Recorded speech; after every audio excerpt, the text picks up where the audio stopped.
Hello, welcome to this edition of Museum Moments. My name is Ellie Gettinger. I'm the Education Director at Jewish Museum Milwaukee, and I am delighted to join you today on this beautiful summer afternoon to talk about a little piece of history that I knew very little about. We planned this week around looking at global Jewish experiences, and my colleague Molly talked about the Jews of Argentina related to our exhibit several years ago on Tuesday. We had a talk today with the Galicia Jewish Museum.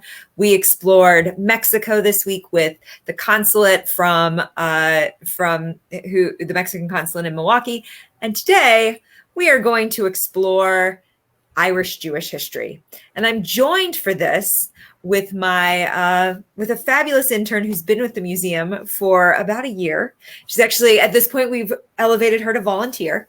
And she's been an excellent addition to our staff, helping with research and development. And her name is Emma Jasinski Rose, and she comes to us by way of a museum studies and history degree from the University of Glasgow. And we felt so privileged to be able to share in Emma's expertise that today, when we started thinking about this, she thought, maybe the Jews of Ireland could be interesting. So why this topic, Emma? What brought you to this particular community? Well, Ireland is predominantly thought of as a Christian nation. But there is actually a Jewish population in Ireland. And with my internship now volunteer work with you, the Jewish Museum Milwaukee, and I have volunteered with Milwaukee Irish Fest for numerous years now. I thought it'd be a way to combine two parts of my life together and expertise that I've developed over the years. And my master's dissertation was on an aspect of Irish life. So I thought, perfect way to pull in all these things together. So We're going to jump in, give us a sense of how Jews end up in Ireland. Well, the earliest known reference to a Jewish presence in Ireland begins in the early 11th century with the Annals of Insfallen, which is a written record of Irish history. According to the reference in the document, Jewish merchants, which are believed to have come from Normandy, come bearing gifts for the King of Munster, and they leave the gifts and they return to Normandy. So it's a very brief Irish presence at this point. And really a Jewish community doesn't emerge until about the early middle 13th century.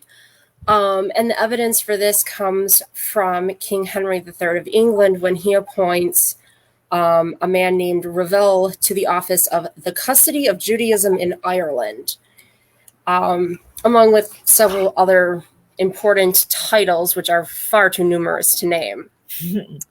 And this is in an area in Dublin that this community has sprung up. And the community lives there for several decades.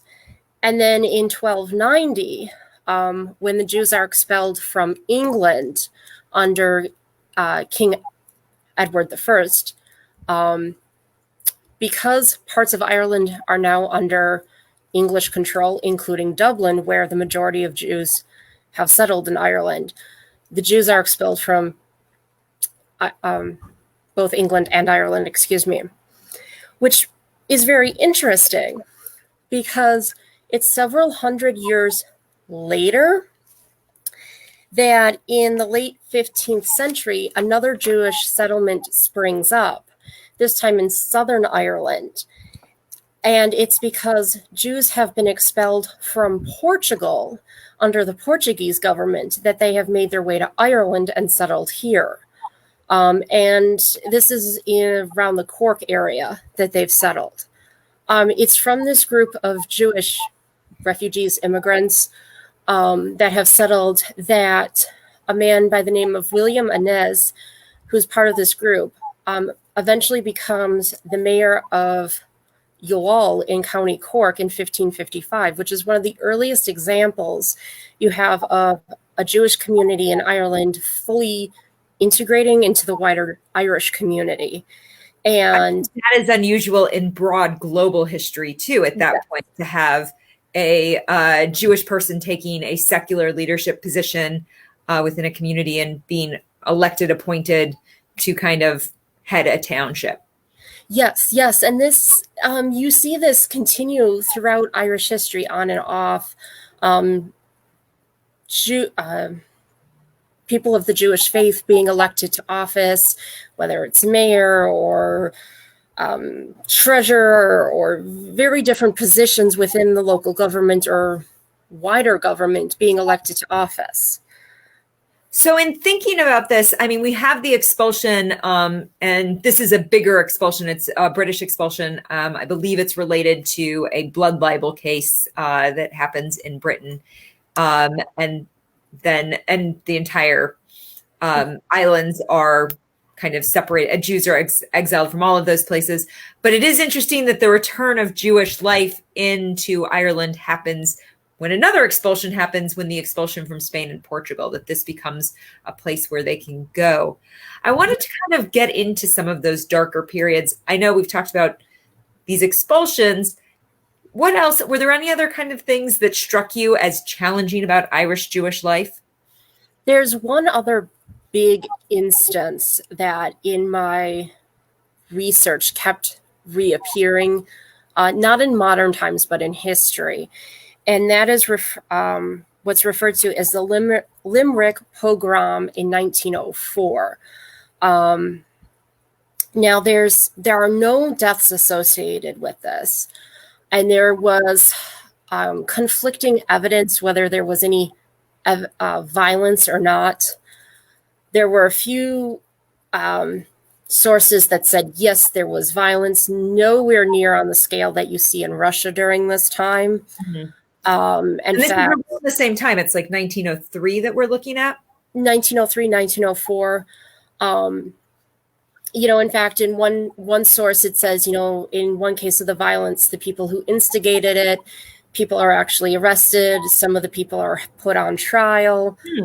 Other sources say it's nonviolent pogrom at all.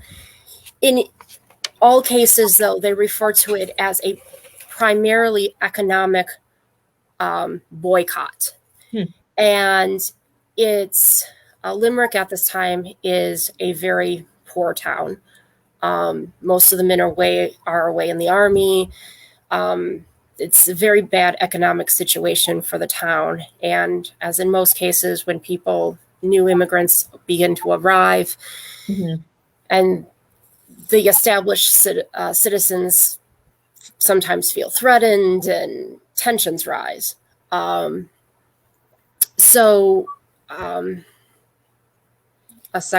part of the town becomes restless, blames the Jewish immigrants, and what ends up transpiring is this economic boycott. Any businesses that the Jewish families had established, all their business dries up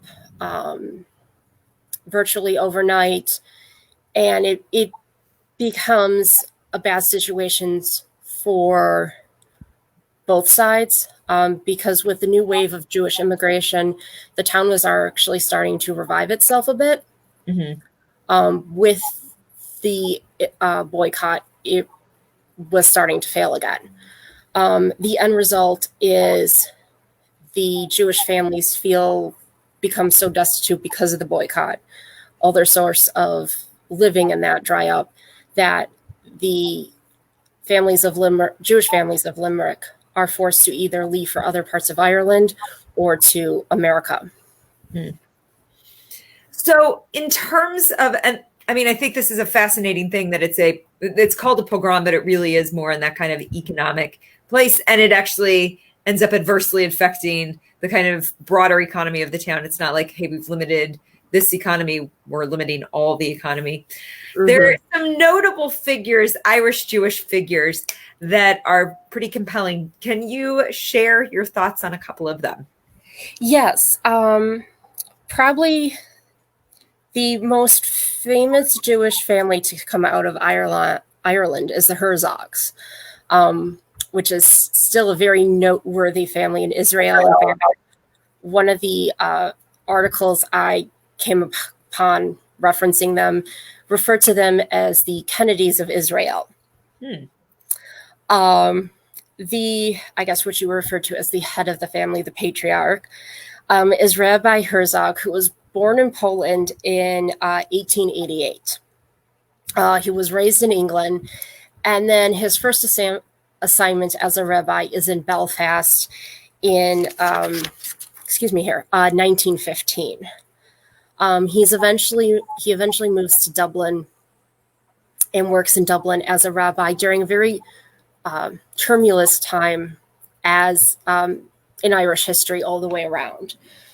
And he's there while what becomes the Republic of Ireland is fighting for its independence from England, and he eventually becomes known as the Sinn Féin rabbi because of his support for the freedom fighters, and he's known to have supported them and sheltered them. And he truly believed in the cause of Irish republicanism and the belief of an Irish free state. He even went on to learn how to speak Gaelic, the Irish language, which is not easy to do. It is a very hard language. So this was a man who truly believed in Irish freedom. And he was named chief rabbi of the Irish Free State in 1925, which is a position he held until he and his family moved to what is now Israel, where he became the chief rabbi of what was then the Palestine's mandated state of Britain, and then chief rabbi of Israel. His one son, Chaim Herzog, born in Belfast, attends college in Dublin, and eventually becomes the sixth president of Israel in 1983, which is he becomes one of the longest serving presidents of Israel.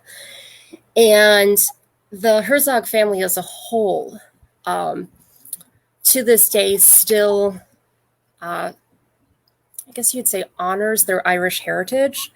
They still have ties to Ireland. The grandson just made a trip back to Ireland to tour the country.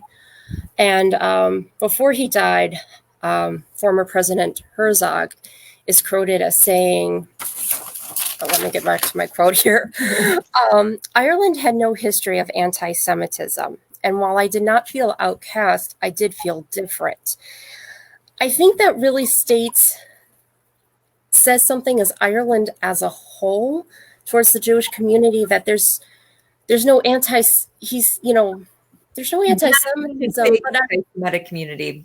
Yeah, it feels like he's fully there engaged in the community. Yes, I'm welcomed, but I'm not fully welcomed. Right. And I think that from my brief study, I will not claim to be an expert in any means. I think that can be said a lot throughout all of Irish Jewish history. They're made to feel welcomed, but we're not going to fully welcome you necessarily. So one of the reasons why we wanted to do this in this kind of early August area is because of Irish Fest, which you've been involved with for many years. Can you give people a sense of how, I know Irish Fest is going to be socially distant, where can people catch Irish Fest information in the next couple of weeks? Well, if you go straight to the Milwaukee Irish Fest website, which all you have to do is type in Milwaukee Irish Fest, and it pops right up. There will be a full list of upcoming activities that start Thursday, August 13th at 4 p.m. Everything will be online on either Facebook, YouTube, or the Irish Fest Irish Fest website. Everything will be streamed. There'll be music, cultural cooking segments, things directly just for the kids, family entertainment, and the whole schedule is online. Wonderful. Thank you so much. Top of the morning to you. And thank you all for joining us for this museum moment. I know one of my docents, Joanne, said she loved this well-researched presentation. So Emma, thanks so much. Thank you. those of you, this is always a museum moment. We thank you so much for sharing your time with us. If you've liked this or any of our previous moments or any of our activity, feel free to drop by jewishmuseummilwaukee.org and give us a donation. Next week, in honor of our lecture with Larry Ty about Joe McCarthy, we're going to be exploring some highlights from our Blacklist exhibit last year. So come back again for Museum Moments Tuesdays and Thursdays at 2 o'clock on Facebook Live.